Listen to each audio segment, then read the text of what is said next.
Hello दोस्तों, लक्ष्य competition आपका स्वागत है। आप देख रहे हैं लुसेंट सामान्य ज्ञान का बुक। आज हम पढ़ने वाले हैं भारतीय संविधान के बारे में, भारतीय संविधान की उद्देशिका और प्रस्तावना के बारे में।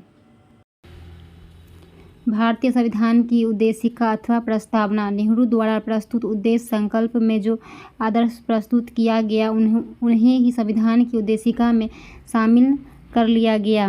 संविधान के 42वें संविधान संशोधन 1976 द्वारा यथा संशोधित यह उद्देशिका निम्न प्रकार है। हम भारत के लोग भारत को एक संपूर्ण प्रभुत्व संपन्न समाजवादी पंथनिरपेक्ष लोकतंत्रात्मक गणराज्य बनाने के लिए तथा उसके समस्त नागरिकों को सामाजिक, आर्थिक और राजनीतिक न्याय, विचार, अभिव्यक्ति, विश्वास, धर्म और उपासना की स्वतंत्रता, प्रतिष्ठा और अवसर की समता प्राप्त करने के लिए तथा उन सब में व्यक्ति की गरिमा और राष्ट्र की एकता और अखंडता सुनिश्चित करने वाली बंधुता बढ़ाने के लिए दृढ़ संकल्प होकर अपनी इस संविधान सभा में आज तारीख 26 नवंबर 1949 ईस्वी मिति मार्गशीर्ष शुक्ल सप्तमी संवत 2006 विक्रमी को एक एतद द्वारा इस संविधान को अंगीकृत, अधिनियमित और आत्माप्रित करते हैं। प्रस्तावना की मुख्य बातें। संविधान की प्रस्तावना को संविधान की कुंजी कहा जाता है। प्रस्तावना संविधान का आरंभिक अंग होते हुए भी कानूनी तौर पर उसका भाग नहीं माना जाता है।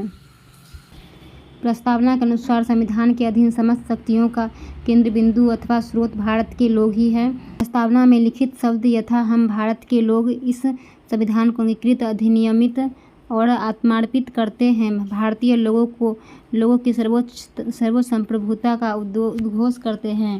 प्रस्तावना को न्यायालय में परिवर्तित नहीं किया जा सकता। यह निर्णय यूनियन ऑफ इंडिया बनाम मदन गोपाल 1957 के निर्णय में घोषित किया गया।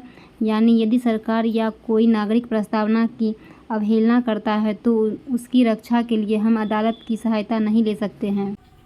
बेरुबाड़ी यूनियनवाद 1960 में सर्वोच्च न्यायालय ने निर्णय दिया कि जहां संविधान की भाषा संदिग्ध हो वहां प्रस्तावना विधिक निर्वाचन में सहायता करती है।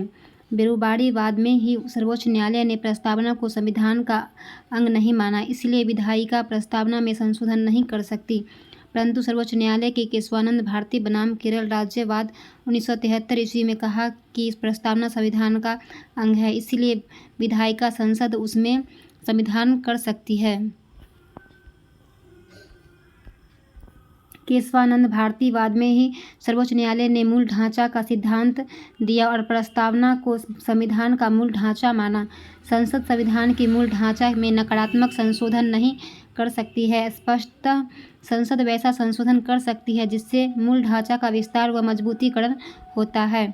42वें संविधान संशोधन अधिनियम 1976 ईस्वी के द्वारा इसमें समाजवादी, पंथनिरपेक्ष और राष्ट्र की अखंडता शब्द जोड़े गए।